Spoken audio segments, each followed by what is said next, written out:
Well, I'm just continuing to try and interact with those that self-styled as patriot pastors, those that are holding to a position known as Christian nationalism. And what I want to do in this video is pick up on an interview that Chris Wickland, one of the patriot pastors, one of the guys associated with the Tommy Robinson United Kingdom rallies, said in an interview. When I post this on favourites, I'll try and find ways of sharing a link to his video, that video as well, so you can watch it. But what I want to pick up on is a claim that he made, which is that throughout history, going back to Saxon times, English kings have made covenants with God, and therefore we are bound by those covenants.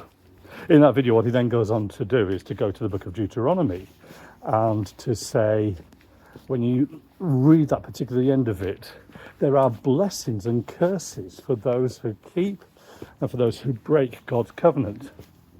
What we're seeing at the moment is people arguing that some of those curses included the threat of people from distant lands, people of different foreign strange languages, strange tongues, coming and oppressing and suppressing.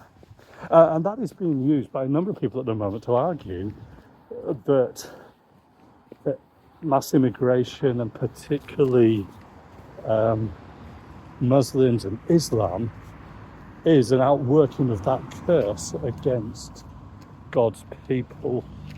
A curse against the United Kingdom and a curse against our nation for breaking covenant with God. Now, truth be told, whilst there are examples of those kinds of covenants being made, actually there's a whole host of problems with Chris Wickland's understanding of history and constitutions and those kind of things. Not least in the early days, the sense that those covenants were made because kings held their kingdoms, their authority effectively as vassals of the Holy Roman Empire and of the Pope was in his gift. But also because of the place of the Church of England as a national established church. So it's very difficult for us dissenters, if you like, free church evangelicals, charismatics, Baptists, independents, that kind of thing, to really get upset about a Christian nationalism being lost, when really we would have to be part of that church to be part of that covenant. But actually my concern is more with how Chris seems to have really badly misunderstood and mangled what goes on in Scripture and what it means for God to make covenants. So here's the crucial thing. This is the important bit.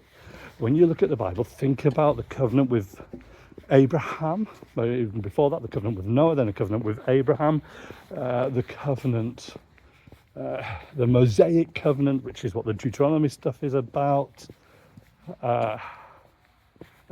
the covenant with King David, and most importantly, the covenant with us as God's people through Christ, the new covenant.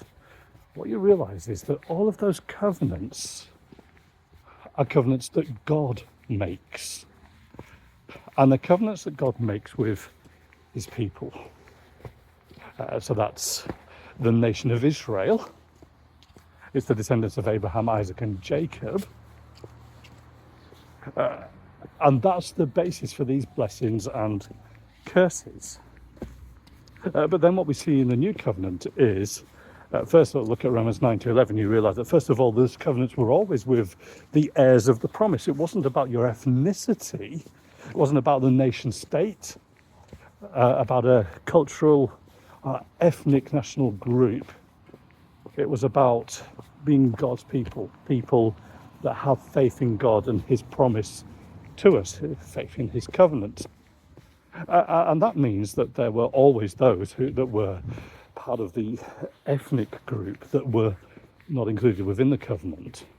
But it also means that we now, if we've believed in Jesus Christ, are grafted into God's covenant people. We become part of Israel. We become heirs of the promise made to Abraham, Isaac, and Jacob. And that is all possible because of Jesus' death on the cross and his resurrection. That's the covenant that matters for Christians. And what that means is that these other covenants, they're irrelevant to us. Why?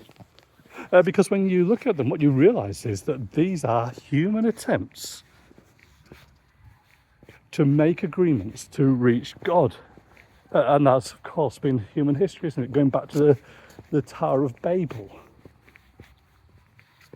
That people attempt to make their own covenants, they set their own standards for how to reach God, and they put their own judgments on themselves, punishments and penalties when they fail. So this is man-made religion, and this is legalism. It goes right against the gospel. Once again, we end up with a different gospel, a different means of salvation if we go down that route. Now, I will keep saying this. This is one of the reasons why I keep offering to sit down and talk with people, in public or private. Bible's open, because I'm sure that those that are making these claims, making these arguments, do so from the best of intentions. A desire to reach people with good news, a patriotic love for their country, which is not a bad thing, and even a desire for purity in the church. But that passion, that zeal is misguided and has taken them to the wrong place. So what I'd encourage us to do is to come back and